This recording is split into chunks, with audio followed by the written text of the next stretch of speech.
સૌ જાણીએ ક્યાંક આપણે નળ સ્ટેન્ડ પોસ્ટ ઉભા કર્યા હતા, પાઇપલાઇનો આપણે દાબી હતી, ક્યાંક અધૂરી પાઇપલાઇનો, કોઈ ફળિયાને હજુ પણ કનેક્ટિવિટી આપવાની, એ ફળિયામાં કનેક્ટિવિટી આપવા માટે પણ દેશના પ્રધાનમંત્રી નરેન્દ્રભાઈ મોદી સાહેબના ફરીથી પણ આપણા ધરતી આંબા જન ઉત્કર્ષ યોજનાની અંદર ગ્રામ પંચાયતને ફરીથી પણ બજેટ આપીને નર્મદા મૈયાનું પાણી નળથી તમને મળી રહે એવા આશીર્વાદો આ યોજનામાં પણ ફરીથી પ્રાપ્ત થવાના. સાહેબ કીધું એ પ્રમાણે સરકારી માધ્યમિક શાળા જે સામે આપણે જોઈ રહ્યા એનું એ સમયે પણ ખાતમુહૂર્ત કરવાનો અવસર મને પ્રાપ્ત થયો અને ફરીથી આ જ શાળામાં આવીને મારા વિદ્યાર્થીઓ 100 વિદ્યાર્થીઓ સાથે રહી શકે. આ વિસ્તારના વિદ્યાર્થીઓ અનેક માતા પિતાના એકબીજા માતા પિતાના હોય, એ 100 વિદ્યાર્થીઓ પોતે ભાઈચારાથી આ ભાઈ મારો છે, એ ભાઈ બીજાનો, એ પોતે બીજા વિદ્યાર્થીઓ સાથે પણ અનેક ભાઈચારાથી પોતે ભાઈ બનાવશે. એવા 100 વિદ્યાર્થીઓ સાથે રહેવાનું જે હોસ્ટેલ બનાવવા માટેનો પણ અવસર બધા સાથે મળીને આપણને પ્રાપ્ત થયો, ત્યારે હું મારી પોતાની જાતને ગૌરવશાળી પણ અનુભવું. સાથે સાથે સાહેબને આપણા જિલ્લા શિક્ષણ અધિકારી સાહેબ ખૂબ જ ઉત્સાહી છે આપણા વિસ્તાર માટે. ત્યારે હાપેશ્વર જેવા ઊંડાણ વિસ્તારની અંદર જ્યાં માધ્યમિક શાળાઓ આવેલી, એ વિદ્યાર્થીઓને ત્યાં રહીને અભ્યાસ કરી શકે એવી વ્યવસ્થા માટે પણ સાહેબ આપણી પાસે અમે બધા આશીર્વાદો માંગીએ છીએ, અમે મદદ માંગીએ છીએ, વહેલી તકે ત્યાં પણ થઈ જાય એવી જ્યાં જ્યાં ઊંડાણની માધ્યમિક શાળાઓ, ઉચ્ચતર માધ્યમિક શાળાઓ, ત્યાં ફરીથી પણ આ ધરતી આંબા જન ઉત્કર્ષ યોજનાની અંદર હોસ્ટેલો મળી જાય એવું અમે જિલ્લાના વહીવટ તંત્ર પાસે પણ આશા અને અપેક્ષા રાખી રહ્યા છે. જિલ્લાના વહીવટ તંત્ર સાથે સંકલનમાં રહીને કામ કરવાનો જ્યારે અવસર મને પ્રાપ્ત થયો ત્યારે અનેક વાર હું કહેતો હોઉં કે કવાંટ વિસ્તારને જિલ્લાની અંદર સૌથી વધારે ગ્રાન્ટો જો મળતી હોય, સૌથી વધારે સારો વિકાસ થતો હોય તો આ કવાંટ વિસ્તારમાં. પણ મુકેશભાઈ કીધું એ પ્રમાણે આપણો વિચાર હજુ પણ સરકાર સાથે જોડાયેલો નથી. અમે તમારી સૌની વચ્ચે, સૌની સાથે રહીને જ્યાં જ્યાં જે અધૂરા કામો હશે એ પૂર્ણ કરવાની જિમ્મેદારી લઈએ, પરંતુ આપણે બધા સાથે મળીને ભાઈચારાથી, પ્રેમથી, સારા વિચારથી, વિચાર ક્રાંતિથી આપણે બધા સાથે મળીને કામ કરીશું તો આપણી જે જનતા, આપણો જે છેલ્લામાં છેલ્લો હજુ જે વર્ગ, એને કોઈ તાલુકા પંચાયતની ખબર નથી, કોઈ સરપંચની ખબર નથી, કોઈ લાભ લેવા વાળાની ખબર નથી, એને લાભ લેવાની કોઈ આવડત નથી, એવો જે વર્ગ નીચે મજદૂર વર્ગ, એ સવારમાં દાંતરડું પકડે અને આખો દિવસ ખેતીમાં કામ કરે, સાંજે 300 રૂપિયા લઈને આવે, એ સમાજ હજુ પણ આપણો નીચેનો સમાજ જે, એ સમાજને મધ્યમ વર્ગમાં લાવવા માટે, એ સમાજને સમૃદ્ધ બનાવવા માટે, એ સમાજ પણ આગળ આવી શકે એના માટે આપણે બધા જ ચૂંટાયેલા જનપ્રતિનિધિઓ, આગેવાનો, આપણે બધા સરકાર સાથે રહીને, સરકારના અધિકારીઓ સાથે રહીને, એમના વિચાર સાથે રહીને આપણો વિસ્તાર વિકાસના પંથે, પ્રગતિના પંથે આગળ વધે એવા આપણે બધા સૌ સાથે મળીને પ્રયત્નો કરવાના. આ વિસ્તારમાં આમસોટા ખાતે પણ 400 વિદ્યાર્થીઓ સાથેનું ખૂબ મોટું આદિજાતિ કેમ્પસ બની રહ્યું.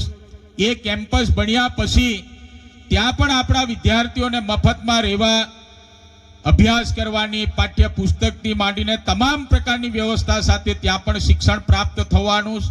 રંગલી 4 રસ્તા એટલે કરાલી પોલીસ સ્ટેશન તરફ આપણે જઈએ ત્યાં પણ ખૂબ મોટું ત્યાં કેમ્પસ બની રહ્યું, એ પણ 1 વર્ષની અંદર પૂર્ણ થવાનું.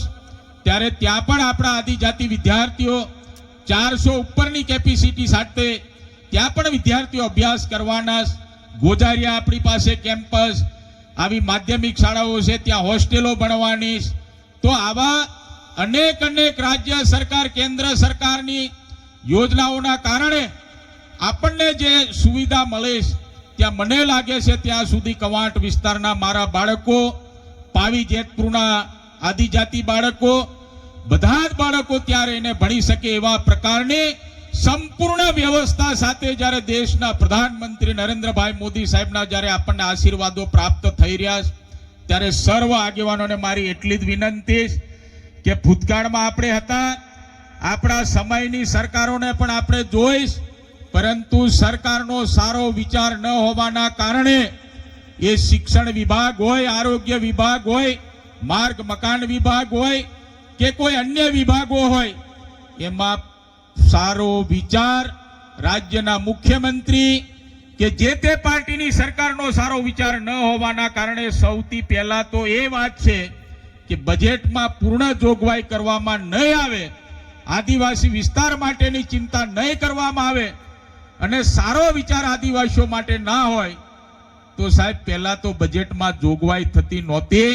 પરંતુ આ ભારતીય જનતા પાર્ટીની સરકારમાં આદિવાસી જનતા માટે, આદિવાસી વિસ્તાર માટે ભારતીય જનતા પાર્ટીની સરકારના રાજ્યના મુખ્યમંત્રીનો, દેશના પ્રધાનમંત્રી નરેન્દ્રભાઈ મોદી સાહેબનો વિચાર આદિવાસીઓ માટે હોવાના કારણે એમને સંવેદનાથી, લાગણીથી દરેક વિભાગમાં આપણા આદિજાતિ વિસ્તાર માટે બજેટમાં પૂરતી જોગવાઈ કરીશ. એના કારણે જ આપણા આદિવાસી વિસ્તારની અંદર શિક્ષણ, આરોગ્ય, રોડ રસ્તાની આ જે કામગીરી આપણે જોઈ રહ્યા છે, જ્યાં આપણે જોઈએ ત્યાં અત્યારે રોડ રસ્તાના કામો ચાલુ છે. હજુ જે રસ્તાઓના ખાતમુહૂર્ત કરીને કામો ચાલુ કરવાના એ પણ અમે તૈયારીઓ આરંભી દીધી. જ્યાં ખાડા ટેકરા છે, વરસાદમાં ખૂબ ચોમાસામાં વરસાદ પડવાના કારણે રસ્તાઓ ખરાબ થયા, એ રસ્તાઓને પણ પેચ વર્ક કરીને સારા રસ્તાઓ આપણને મળી જાય એવા પ્રકારનું કામ અત્યારે ચાલુ છે. એટલે કોઈ પણ પ્રકારની ચિંતા કરવાની જરૂર નથી. અમે બધા તમારી સાથે જ છીએ. આપણો વિસ્તાર પ્રગતિના પંથે, વિકાસના પંથે, દરેક વ્યક્તિ પોતાના ઘરમાં આર્થિક રીતે સમૃદ્ધ થાય, ખેતીમાં સમૃદ્ધ થાય, વિચારથી સમૃદ્ધ થાય, શિક્ષણથી સમૃદ્ધ થાય એવા વિચાર સાથે આપણે સમાજમાં જ્યારે કામ કરવાનું, ત્યારે આ શાળાના મારા આચાર્યશ્રી મેડમ, શિક્ષકો બધાને જ વિનંતી, આપણે બધા સાથે મળીને આપણે એવી મૂર્તિ, એવા પ્રકારનું બાળકોને શિક્ષણ આપીએ કે મૂર્તિની કિંમત સમાજમાં થાય.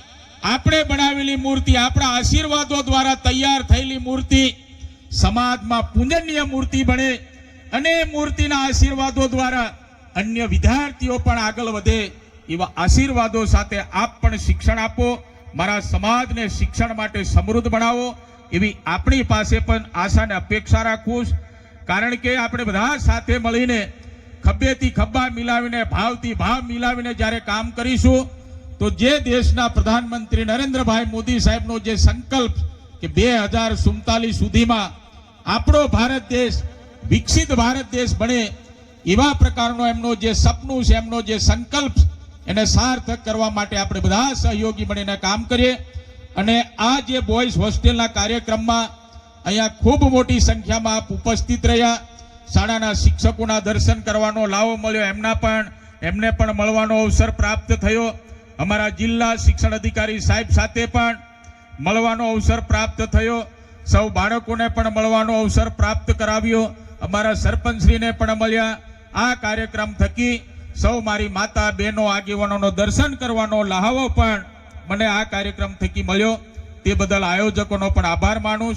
આપણે બધા સૌ સાથે મળીને શિક્ષણની બાબતમાં આપણો સમાજ આગળ વધે એવા બધા આપણે બધા જ સાથે મળીને સહિયારા પ્રયત્નો કરીએ એવી સૌની પાસે આશા અને અપેક્ષા રાખીને કવાંટ વિસ્તારમાં આરોગ્ય બાબત માટે પણ સબ ડિસ્ટ્રિક્ટ હોસ્પિટલ કવાંટ ખાતે જ્યારે આપણને પ્રાપ્ત થઈ, એ પણ 10 કરોડ રૂપિયાના ખર્ચે એનું નિર્માણ થવાનું. પાનવડ ખાતે પણ 6.5 કરોડના ખર્ચે સામૂહિક આરોગ્ય કેન્દ્રનું અમે ગઈકાલે એનું લોકાર્પણ કર્યું. રંગપુર ખાતે પણ 5.5 કરોડ ઉપરની કિંમતે ત્યાં પણ સામૂહિક આરોગ્ય કેન્દ્રનું નિર્માણ થવાનું. અહીંયા કરજવાડ ખાતે જે પબ્લિક હોસ્પિટલ આવેલી આપણી પીએસસી, એ પીએસસી રૂમડિયા ગામથી ખૂબ નજીક હોવા છતાં પણ રૂમડિયા ગામે નવું public health centre Bharatiya Janata પાર્ટીની સરકારમાં રાજ્યના સન્માનીય મુખ્યમંત્રી ભૂપેન્દ્ર પટેલ સાહેબના આશીર્વાદો દ્વારા ત્યાં પણ નવું નિર્માણ થવાનું. રૂમડિયા ગામે નવું સબસ્ટેશન પણ ત્યાં નિર્મિત થવાનું, જેના કારણે તમારો લો વોલ્ટેજનો પ્રશ્ન કે અમે ખેતીવાડીમાં લાઇટ વાપરતા હોય, ઘરમાં લાઇટ વાપરતા હોય, ત્યારે અમારે થોડો કરંટ ડીમ આવે છે, વોલ્ટેજ ઓછો આવે છે, એ પ્રશ્ન પણ તમારો પૂર્ણ થવાનો છે. એના માટે પણ પૂર્ણ બધી જે પ્રક્રિયા કરવાની છે એ પૂર્ણ પ્રક્રિયા હાથ ધરાઈ ગઈ છે. એટલે રૂમડિયા ગામે પણ શૈક્ષણિક સંકુલો પણ ખૂબ મોટા પ્રમાણમાં, સાથે સાથે પીએસસી પણ નવું નિર્માણ થવાનું છે, તમારું નવું સબસ્ટેશન પણ થવાનું છે. ત્યારે રૂમડિયા ગામના આગેવાનોને મારી વિનંતી છે કે આ ભૂતકાળોની સરકારમાં રૂમડિયા ગામને નંદનવન બનાવવા માટે, રૂમડિયા ગામ શિક્ષણ માર્ગે આગળ વધે એવા પ્રયાસો ભૂતકાળોની સરકારોએ નથી કર્યા. પરંતુ આજ ભારતીય જનતા પાર્ટીની સરકારમાં જ્યારે સંવેદનાથી, લાગણીથી આપણા ગામને, આપણા વિસ્તારને શિક્ષણના માર્ગે આગળ વધારવાના જ્યારે આ સરકારમાં પ્રયત્નો થયા અને થઈ રહ્યા છે, ત્યારે આપણે બધા સાથે મળીને બીજા અન્ય વિસ્તારોમાં પણ આ શિક્ષણ માટેનો વ્યાપ આગળ વધે એવા આપણે જ્યારે સહિયારા પ્રયત્નો કરવાના છે, ત્યારે આપણે બધા ખૂબ સારી વિચાર સાથે જોડાઈને આપણો વિસ્તાર ખૂબ આગળ વધે એવા બધા આપણે પ્રયત્નો કરીએ એવી સૌની પાસે આશા અને અપેક્ષા રાખું છું. વંદે માતરમ. ભારત માતા કી જય. ખૂબ ખૂબ આભાર સાહેબ શ્રીનો. હું શાળાના આચાર્ય મેડમ શ્રીને વિનંતી કરું કે તેઓ